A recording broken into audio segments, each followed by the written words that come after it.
Okay, so Tony, you always talk about having lost the feeling of being a separate person. What does this mean exactly? Well, there isn't anyone who loses being a separate person. It is that the illusion of there being a separate person is no longer there, but there isn't something that knows that. There's no awareness of that. It's the end of that which knows or is aware of something else being in reality. So it's the end of anything that would recognize something, like recognize the idea of not being a me anymore. Some people mistake this message for some idea that they have to learn how not to be me, and it's nothing like that. It's a dropping away of an illusory energy, and it can't be described. Is there anything you can do for losing No, there isn't feeling? anything you do because there isn't anyone there. Liberation is the realization, at the point of liberation, there is no one and nothing to be liberated. So there never was anyone there that could have ever done anything about being liberated. Okay, so I hear this message for years now. Oh, have you? Yes. Well, where from? For instance, from Jim. And Oh, Jim, yeah. Jim! no, and I also have assisted at your meeting. Oh, I see. Yes, Right, okay. and when I hear this, then I always think, okay, this sounds very attractive to me, but I don't get it. No, you never will. Okay. But the seeker or the me or the self will never get this, because the seeker lives in an illusory reality of its own, like a dreamt reality, and it can't hear this message at all. We're going to go into a meeting in a little while, and there'll be 60 people there, and all the time there's a me in the body or self, it won't hear this message. Something else goes on in the meeting to do with a resonance that's beyond the self. So me never gets this. There's nothing in there for me. So, when I take part in the meetings and I just can't express it in another way, I have this feeling that I don't get it. No, okay? you're absolutely okay. right. Yeah. So then I think, well, what shall I go to the meetings for? Well, you come, but people come to the meetings to get something, and it's possible that they might go away realizing, or at least understanding, that there's nothing to get. There isn't anything to get. So this would be a good conclusion? It could be, except that people go away understanding there's nothing to get, but because they're still within the dream energy of being separate, they still seek. Until that dies, this is about the death or the end of an illusory energy, and until that energy dies, they'll always be seeking. So even though somebody could understand that what they're seeking they will never find, they'll still go on seeking. They can't stop it. The nature of me or the self is just to seek. Me has lost home, so me can only look for home again.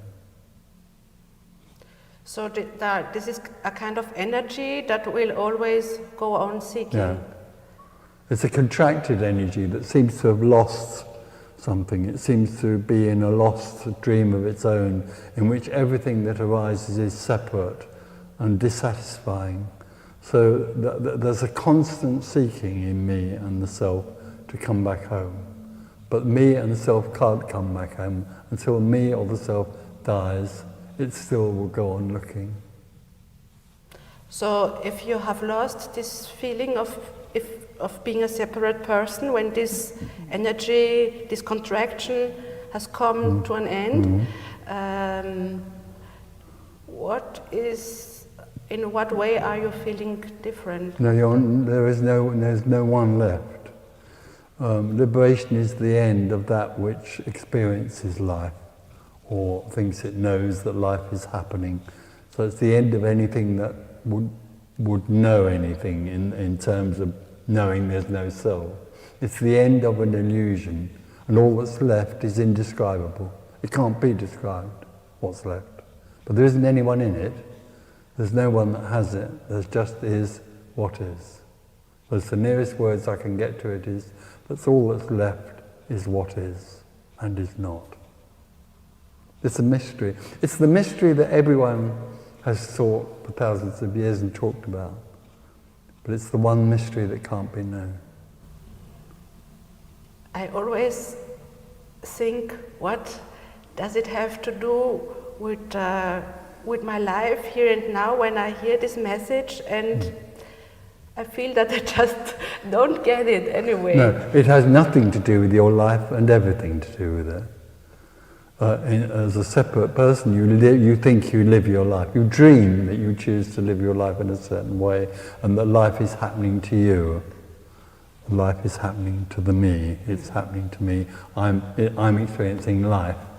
When that constricted energy suddenly collapses, all that's left is life, and no one living in it. There's just life. But it's the walls and the room and the marmalade and motor cars and the stars are all still there. The body's still there, but there's nothing in it anymore. There's nothing that thinks it knows the stars and the universe. There's just the stars and the universe. Okay, but what does it help me if you describe? It doesn't help you. No. Yes, but this is my question. Yeah. I mean, No. I already heard a lot of descriptions of, yes, it's all, then afterwards, what is left is all there is. But if the feeling of being a separate person just doesn't go away, if this energy of seeking just Stays there. Yes. So this makes me angry. Yes, it would do. Yes. This is a very rare message. It's always been around, but very hidden. There are many, many communications which seek to help you as a seeker find something. This is a very rare message which offers the seeker nothing at all. When people come and hear this communication, then the seeking energy is totally starved. There's no help here available because it's recognized that there's no one to help and that there isn't anywhere to move to, that everything is already fulfilled.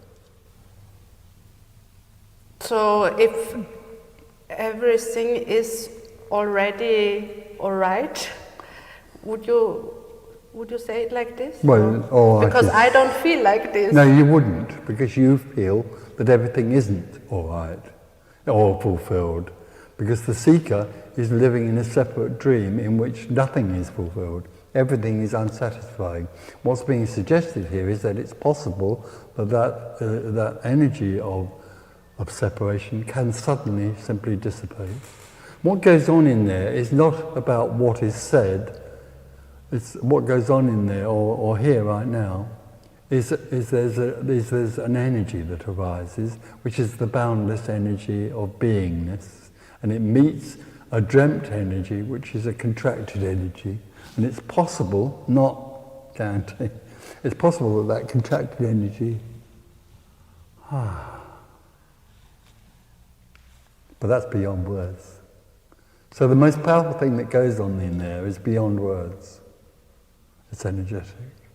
Because essentially, separation is energetic. It's a held in. And no words will ever undo that.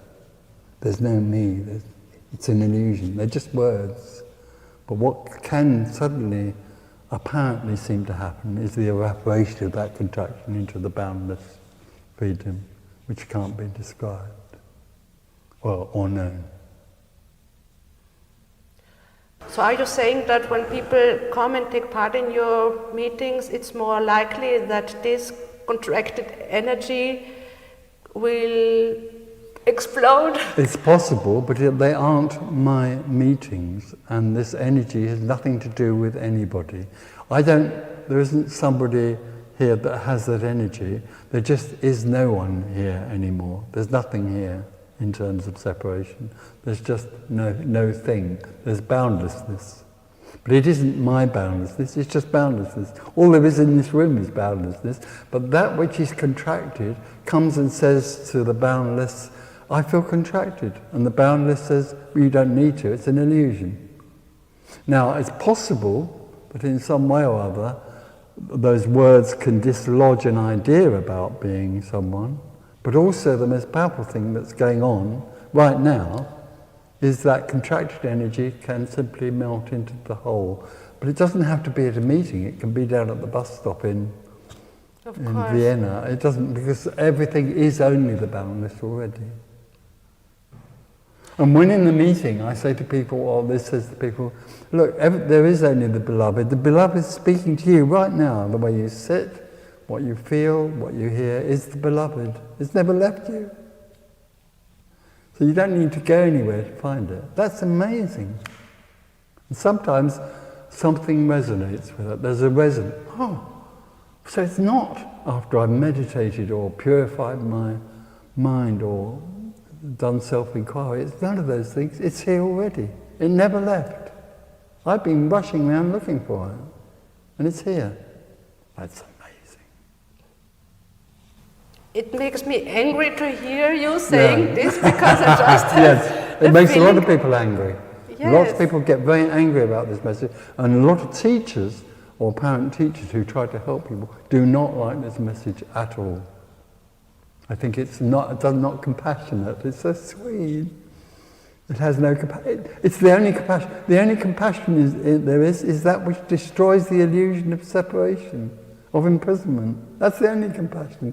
That leaves freedom, unconditional love. But it does make people angry. It makes me angry, because me feels impotent. Yes, this is what I'm feeling. Yeah! Absolutely. Yes, it feels like as if you are on an island over there, and I am on an island over here. No, fine. And I just can go to your island, and this makes me angry. This is like a promise of paradise. Yes. But I can't go over there to you, so this, yes. No, absolutely. But strangely enough, it's interesting you put it like that, because there isn't an island here, there is only paradise. There isn't anything here, there's only paradise. This is paradise. But how does it come that I don't feel like this? Because you're looking for it, you're trying to find something. You live in a subject-object reality. It's a dreamt reality in which you're the subject and everything else is an object that's separate. So you then objectify liberation. Oh, I want to find it's a thing I can find. Tony Parsons has found it. I haven't actually. But Tony Parsons, so I can find it. It's an object that I can find. Never. It's not an object because it's everything already. So for the seeker, that which it seeks hides from it, from the seeker, by already being everything.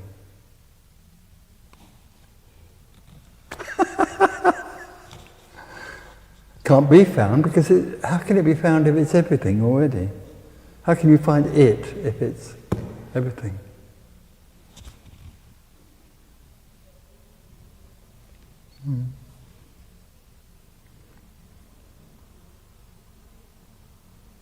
You mentioned that there is no compassion in this message? No, a lot of people try to attack this message by saying that it isn't compassionate.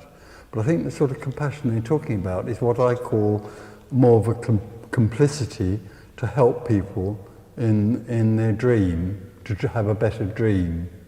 For me, teaching is about helping somebody to remain in the dream and have a better dream. What the open secret communication, which isn't mine, simply destroys or deconstructs the illusion that there is anyone in a dream or in a prison. That, as far as this is concerned, is the only compassion. Whereas the compassion teachers are talking about is helping people. Making this doesn't help therapy, people, it doesn't recognize that there's anyone to help.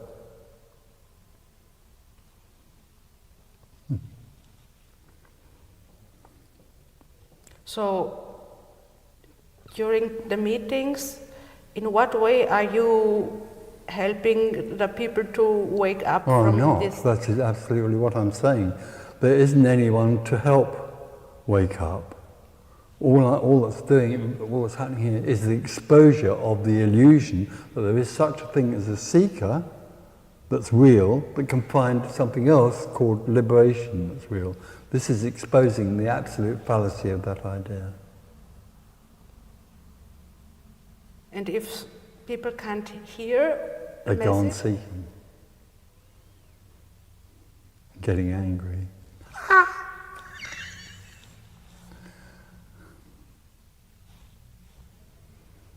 But the interesting thing is that over the apparent time this has been communicated, there's been many droppings away of the sense of a person. There's nothing left. So somewhere there's a sense of this beyond. The me can never hear this, but something else happens energetically, quite a lot energetically, where the whole seeking energy just collapses. And then people, or apparent people, phone me up and say, Tony, this is amazing, because I can't describe this to you. You can't describe it to me, I can't describe it to you now. It's all over. All there is what is. But I can't even tell you what that's like. It's very simple, very ordinary, and very obvious. But the difference between that and the experience of being a seeker is immeasurable.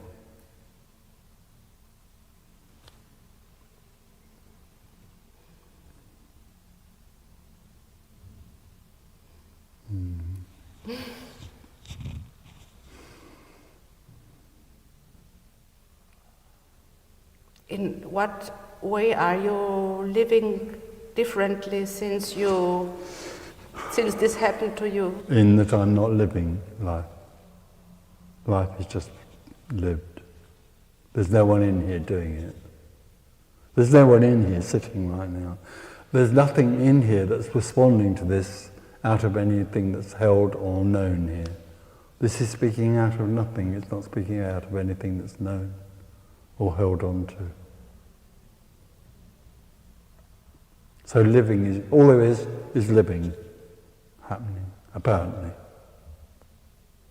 This is about like giving up resistance or... No, it's not about anything that you could describe.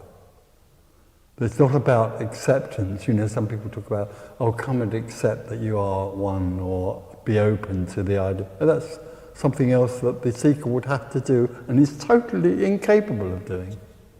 The seeker can't be open or accepting because it's in an apparent jail, so it's trying to break out of a jail. So this is not about being open or surrendering to life. There's just nothing left but life. Life just seems to go on happening. So it wouldn't be right to say that there is no resistance left? No. Well, there isn't anything that resists, and there isn't anything that now lives in the separate dream. So that's all, that illusion, which was never real, has simply is not there anymore. And all there is life happening. Nobody's doing it. Nobody's doing anything.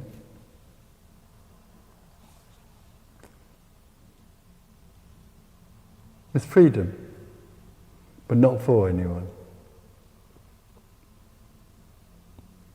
It's living in unconditional love, but not for anyone. When there's nothing left, then there's everything. All there is everything.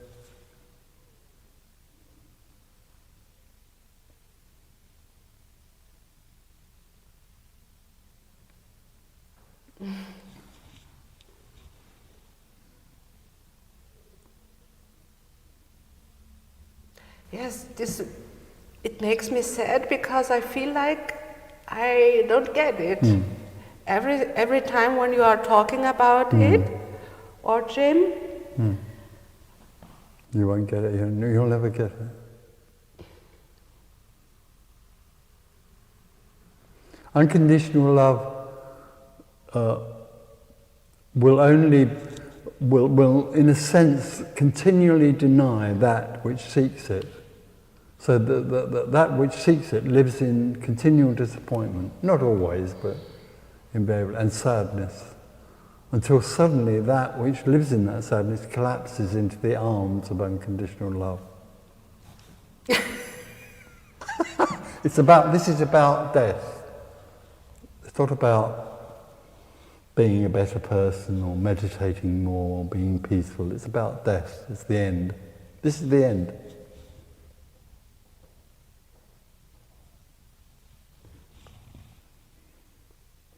Okay. Thank you. Thank you. Mm-hmm.